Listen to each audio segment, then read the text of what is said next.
यहाँ पर हम आज ग्रेविटेशन का थर्ड एपिसोड देखेंगे और इस एपिसोड में हम कुछ और नए नए कॉन्सेप्ट नए नए फॉर्मूले सीखेंगे जो हमारे एग्जाम के लिए बहुत ही ज़्यादा इम्पोर्टेंट है।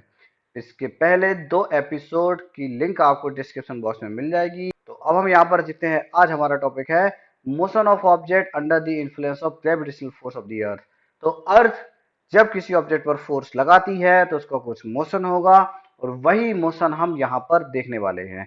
तो जब मोशन की बात आती है तब हमें क्या याद आता है, हमारा चैप्टर मोशन।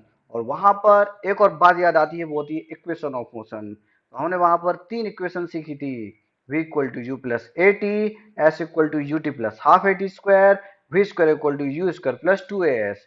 यही इक्वेशन यहाँ पर भी यूज होगी। तो मैंने आपको पहले बता दिया था कि मोशन चैप्टर में जो भी चीजें सीखोगे वो आगे के सारे चैप्टर्स में यूज होगी। तो हमने force and laws of motion chapter में भी ये इक्वेशन यूज की थी और यहाँ पर भी यूज हो रही है और आगे भी यूज होती रहेगी। तो चलो हम देखते हैं यहाँ पर क्या क्या चेंजेस आने वाला है due to the gravitational force of the earth. तो देखो, जब भी अर्थ एक फोर्स लगाती है तो हमने एपिसोड 2 में सीखा था कि वो एक्सीलरेशन ड्यू टू ग्रेविटी देता है, दैट इज कॉल्ड जी। तो हम ए को रिप्लेस कर देंगे जी से। तो जहां जहां फॉर्मूले में ए लिखा है वहां वहां पर हम जी लिख देंगे। ठीक है। दूसरा वेरिएशन क्या आएगा, यहाँ पर बात होती है डिस्टेंस की, तो एस यूज होता है एस। यहाँ पर वर्टिकल मोशन होगा तो हाइट की बात होगी तो एस को हम रिप्लेस करेंगे किससे, एच से। बाकी सब कुछ सेम रहेगा। ठीक है। इसके साथ एक और चीज हमें सीखनी है, वो होती है साइन कन्वेंशन। मतलब कहाँ पर पॉजिटिव कहाँ पर नेगेटिव। ठीक है।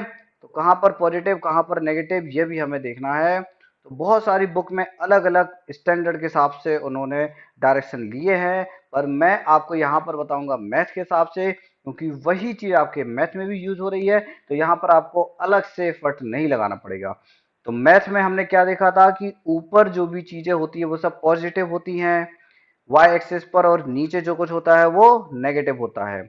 ऐसा ही कुछ एक्स में देखा था कि यहाँ पर पॉजिटिव होता है, एक्स की वैल्यू 1 2 3 4 है ना, और यहाँ पर नेगेटिव वैल्यूज होती है -1 -2 -3। तो यहाँ पर जो कुछ भी ऊपर होगा उससे हम पॉजिटिव रखेंगे, जो कुछ भी नीचे होगा हम उससे नेगेटिव रखेंगे। एक्स डायरेक्शन की ज्यादा बात नहीं होती है तो एक्स डायरेक्शन के नोटेशन आपको यहाँ पर नहीं लगाने हैं। ठीक है। अब देखो जी क्या है, एक्सीलरेशन ड्यू टू ग्रेविटी। ये कहाँ लगेगा, ये हमेशा नीचे लगेगा, डाउनवर्ड डायरेक्शन में। चाहो तो आप ऑब्जेक्ट को कहीं भी रख लो, उसको आप ऊपर फेंको नीचे फेंको कहीं भी रखो, कुछ भी करो, लेकिन जी हमेशा डाउनवर्ड ही लगेगा। और डाउनवर्ड मतलब नेगेटिव। तो ऐसे याद रखना है कि एन फॉर नीचे और एन फॉर नेगेटिव। तो जो कुछ भी नीचे लगेगा डाउनवर्ड डायरेक्शन में लगेगा वो कैसा होगा, वो नेगेटिव होगा। तो जी की वैल्यू जब भी आप फॉर्मूले में रखो तो वहां पर माइनस के साथ रखना है। और जी की हमने दो वैल्यू सीखी थी। एक सीखी थी हमने 9.8 मीटर पर सेकंड स्क्वायर, जो हमने फॉर्मूले से निकाली थी एपिसोड 2 में। लेकिन मैंने वहां पर एक और बात आपको बताई थी कि बहुत सारे न्यूमेरिकल में इसकी वैल्यू 10 भी ली जाती है ताकि वो आसानी से सॉल्व हो जाए, क्योंकि 10 से इंटू करना और डिवाइड करना इजी होता है। अब यहाँ पर हम एक एग्जांपल देखते हैं 10.2। यहाँ पर एक कार है, ये कार क्या हो रही है, फॉल हो रही है, नीचे जा रही है डाउनवर्ड डायरेक्शन में। तो इनिशियल वेलोसिटी कितनी हो गई, 0। और उसको नीचे जाने में कितना टाइम लगा, मान लेते हैं यहां तक जा रही है तो उसको टाइम लगेगा कितना, 0.5 सेकेंड। और एक्सीलरेशन ड्यू टू ग्रेविटी की वैल्यू उसने हमें देकर रखी है 10 मीटर पर सेकेंड स्क्वायर। तो यहाँ पर जो भी हमें डेटा मिला है वो क्या है, U is 0 metre per second, T is equal to 0.5 second, और साथ में हमें जी की वैल्यू दी है वो है 10 मीटर पर सेकेंड स्क्वायर। अब हमें यहाँ पर क्या क्या निकालना है वो हम देख लेते हैं फटाफट।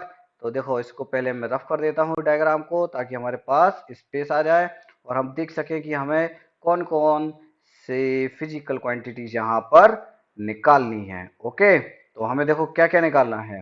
पहले तो हमें स्पीड निकालनी है on touching the ground. On touching the ground मतलब जब वो कार नीचे सरफेस पर अर्थ पर टच होगी उस टाइम पर उसकी स्पीड कितनी होगी। तो तुमने फॉर्मूला लगाया v equal to you plus A T. यही फॉर्मूला लगाना, कैसे आंसर आ जाएगा देखते हैं। तो v हमें निकालना है, u की जगह हमने 0 रखा, एक्सीलरेशन कितना लेंगे हम? 10 नहीं, -10 लेंगे, क्योंकि डाउनवर्ड डायरेक्शन हमने नेगेटिव लिया है। और टाइम तो कुछ पॉजिटिव नेगेटिव होता नहीं है, स्केलर क्वांटिटी है, तो उसको 0.5 ही रखेंगे। तो v आ जाएगा तुम्हारा कितना? 10 into 0.5, that means -5 metre per second. तो नेगेटिव क्या बता रहा है? Downward direction. तो क्या ये डाउनवर्ड है? देख लो, डाउनवर्ड ही तो है, ऑब्जेक्ट नीचे जा रही ना, इसलिए क्या है? नेगेटिव। तो पर हमसे क्या पूछा है? स्पीड पूछा है। तो स्पीड पूछा है तो वहां पर हम सिर्फ क्या बताएंगे? अकेला उसका मैग्नीट्यूड, डायरेक्शन नहीं बताएंगे। तो आंसर होगा 5 मीटर पर सेकेंड। ये हो गया हमारा फर्स्ट वाला पार्ट कंप्लीट। अब सेकंड देखते हैं। सेकंड पार्ट क्या बोल रहा है हमसे? एवरेज स्पीड निकालनी है। तो एवरेज निकालने के लिए हम क्या करते हैं? एवरेज निकालने के लिए हम क्या करेंगे? दोनों वेलोसिटी को लिखेंगे, इनिशियल प्लस फाइनल बाय 2। ऐसे ही तो हम मैथ में एवरेज निकालते हैं ना, तो ऐसे ही हम यहाँ पर निकालेंगे। तो V A equal to U की वैल्यू 0, वी की वैल्यू 5/2। देखो स्पीड बोला है ना, इसलिए मैंने यहाँ पर 5 रखा। वेलोसिटी बोलता तो -5 रखते। ओके, इसको सॉल्व करेंगे तो V A B will be equal to 5/2, that means 2.5 metre per second. तो ये हमारा सेकंड पार्ट भी सॉल्व हो गया। और एवरेज स्पीड आ गई हमारी कितनी? 2.5 मीटर पर सेकेंड। इसके बाद एक और आया है, वो क्या है? How high is the less from the ground? Ground से कितने ऊपर से कार फॉल हुई है? तो आपकी कार कितने ऊपर से फॉल हुई है, हम वो भी निकाल लेते हैं। हाई की बात, हाई बोल रहा है मतलब हाइट की बात हो गई, और हाइट क्या होगी यहाँ पर? एच। तो हमें कोई ना कोई एच वाला फॉर्मूला लगाना पड़ेगा। तो हम फॉर्मूला लगाते हैं S equal to U T plus half A T square. तो यहाँ पर देखो एच हमें निकालना है, यू हमें दिया है 0, टाइम दिया है 0.5 प्लस 1/2, ए की वैल्यू कितनी है? -10, और टाइम फिर से 0.5, इसका क्या होगा? स्क्वायर होगा। ठीक है, ये 0.5 लिखा हुआ है। और सॉल्व करेंगे तो h इक्वल टू 0 इंटू ये कितना हो जाएगा? 0। ये सॉल्व हुआ तो 2 5 जा 10, तो ये बनेगा -5। 0.5 को हम क्या ले सकते हैं? 1/2, 1/2 का होल स्क्वायर। तो h will be equal to -5 into 1/4। तो यहाँ पर इसका आंसर आ गया -5/4। अब हम यहाँ पर नेगेटिव यूज नहीं करेंगे, क्योंकि हमें डायरेक्शन से मतलब नहीं है। तो हमारा आंसर कितना होगा? 5/4 मीटर। और अच्छे से लिखना हो तो डिवाइड करोगे तो आंसर मिलेगा 1.25 मीटर। तो ये हो गया आपका आंसर यहाँ पर। अब देखते हैं इससे रिलेटेड एक क्वेश्चन और मिलेगा, इसको जल्दी से देख लो, स्क्रीनशॉट ले लो, और कुछ भी डाउट हो तो कमेंट सेक्शन में लिख सकते हो। और मेरा नंबर आपको डिस्क्रिप्शन बॉक्स में मिलेगा, वहां पर आप व्हाट्सएप पर भी मुझसे डाउट पूछ सकते हो। तो नेक्स्ट क्वेश्चन क्या है यहाँ पर? एग्जाम्पल 10.3। ये दोनों के दोनों आपके एनसीईआरटी में एज इट इज दिए गए हैं, ठीक है ना। मैंने वही क्वेश्चंस बताए जो आपके एनसीईआरटी में है, कुछ भी डेटा चेंज नहीं किया है मैंने यहाँ पर। तो अब क्या बोल रहे हैं यहाँ पर? एक ऑब्जेक्ट को हमने वर्टिकली अपवर्ड थ्रो किया है, मतलब नीचे से ऊपर फेंका है। तो ऊपर फेंका है तो कुछ ना कुछ वेलोसिटी तो दी होगी तुमने उसको इनिशियली, तो इनिशियल वेलोसिटी 0 नहीं होगी। ठीक है, जब भी हम किसी ऑब्जेक्ट को ऊपर फेंकते हैं तब इनिशियल वेलोसिटी 0 नहीं हो सकती, वरना वो ऑब्जेक्ट ऊपर जाएगी ही नहीं। ओके, तो अब यहाँ पर क्या है? अब तुम्हें हाइट भी देकर रखी है उसने कि ये कहाँ तक जाती है, मान लो यहाँ तक जाती है। तो ये एच हाइट उसने हमें दे के रखी है 10 मीटर। ठीक है, अब तुम्हें क्या निकालना है? तो velocity with which the object was thrown upward, तो तुम्हें यू ही निकालना है। ठीक है, अब यहाँ पर जी दिया नहीं है, लेकिन तुम ले सकते हो 10 मीटर पर सेकेंड स्क्वायर। ठीक है, दिया नहीं है इसलिए तुम्हें खुद लेना पड़ेगा, तुम्हारी मजबूरी है, तुम कुछ और नहीं कर सकते हो। और नहीं लोगे तो क्वेश्चन सॉल्व नहीं होगा। तो हम देखते हैं यहाँ पर कि हम कैसे इसकी वेलोसिटी निकाल सकते हैं। तो देखो, जब ये ऑब्जेक्ट सबसे ऊपर पहुंचेगी तब वेलोसिटी कितनी हो जाएगी? 0। हाईएस्ट पॉइंट पर हमेशा वेलोसिटी 0 होगी। चाहो तो किसी ऑब्जेक्ट को फेंक कर देख लो, किसी ऑब्जेक्ट को फेंकोगे, आपके पास जो कुछ भी रखा हो, अभी मोबाइल, लैपटॉप, टैबलेट, कुछ भी रखा हो, ऊपर फेंक दो, अच्छी जोर से फेंक दो, ज्यादा जोर से मत फेंकना वरना टूट जाएगा। ठीक है, तो तुम देखोगे जब वो सबसे ज्यादा हाइट पर पहुंचती है तब थोड़ी देर के लिए उसकी वेलोसिटी 0 होती है, और फिर उसका मोशन कैसा हो जाता है? डाउनवर्ड डायरेक्शन में।